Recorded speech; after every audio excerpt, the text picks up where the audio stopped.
Talk radio was all the rage in the 1990s, as we saw in this week's episode, Sleepless in Seattle, with Tom Hanks and Meg Ryan. And while the 90s had an abundance of shock jock sports programming, advice givers, and religious folks, it might surprise you to know that the radio host Marcia Fieldstone was real, or kind of real. As real as a 90s rom-com could be. Our movie's host, Dr. Marcia Fieldstone, is a bit cloying and intrusive, but her singular style draws out a story from Sam that so captures Annie's attention that she slowly loses her mind in pursuit of him. As with talk radio, stalking had a certain understated charm in the 90s. It has long been assumed that Dr. Fieldstone's character is based on Delilah, a nationally syndicated radio host who pioneered the call-in format and whose voice bears a striking resemblance to Fieldstone's. Quote, "I've probably watched it a dozen times," Delilah says of the movie. "I remember doing a double take when I saw it in the theaters for the first time," end quote. And like Cher and Madonna, she's just Delilah. On any given evening, she can be heard coaxing listeners to tell her their dreams or share their love stories. And she's one of the most listened to women in talk radio. And Delilah has been on the air since 1985. That is over 40 years of real relationships she has helped start, and a few she helped end. Delilah airs on approximately 160 radio stations nationwide, and she has a weekly audience of 8 million listeners.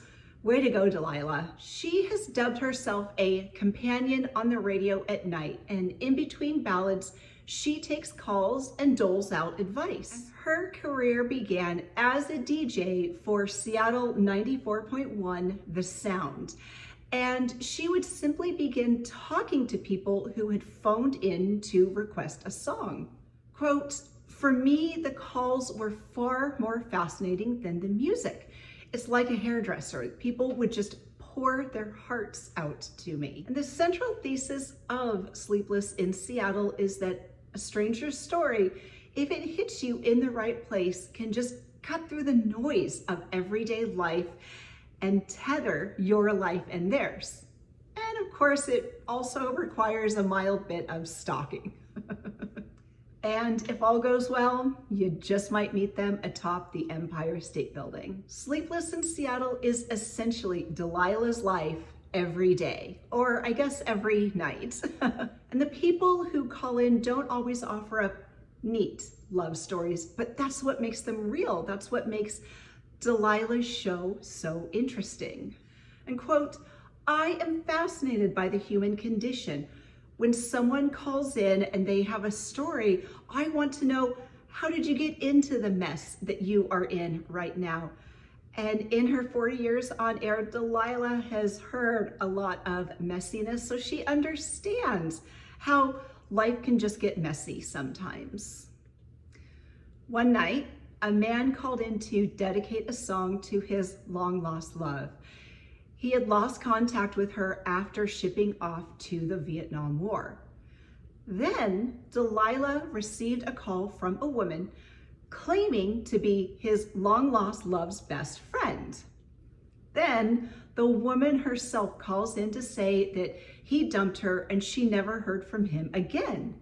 Armed with both phone numbers, Delilah contacted the couple off air, and a few days later, she heard from the original caller. The couple reunited and they met for a meal, and she told him she had a surprise in store. It was their 21-year-old daughter. When he left for the war, she was pregnant. She thought he had dumped her, but he had written her letters. They had just gotten lost in the mail. The last call Delilah got was the daughter calling her to ask if she would come to her mom and dad's wedding. Delilah choked up retelling the story, and I'm choking up retelling that story as well. It's amazing what a missed connection, or just the power of human connection. It's amazing. Not just a relationship guru, Delilah can jockey with the best of them. Her tastes range from Mariah Carey to Phil Collins to Marvin Gaye. On a recent show, a man called in to dedicate a song to a close friend he was pining after.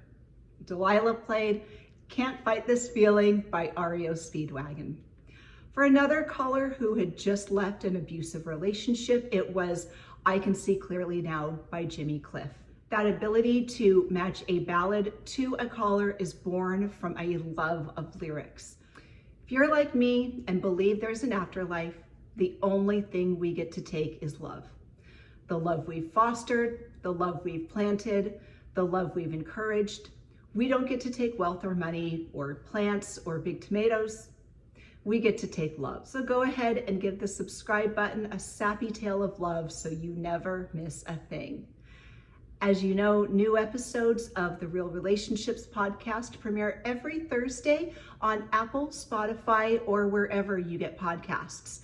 We are also on YouTube, Facebook, TikTok, Instagram, and Blue Sky. So be sure to follow us on all of our channels so you never miss a thing. We appreciate our listeners, our viewers, our supporters. We could not do this without you. And in fact, we love bringing you the fantastic content that we do. You're also wanting to stay tuned. During the month of June, we are bringing back Summer Love It. Stay in love, stay safe, and we'll see you soon.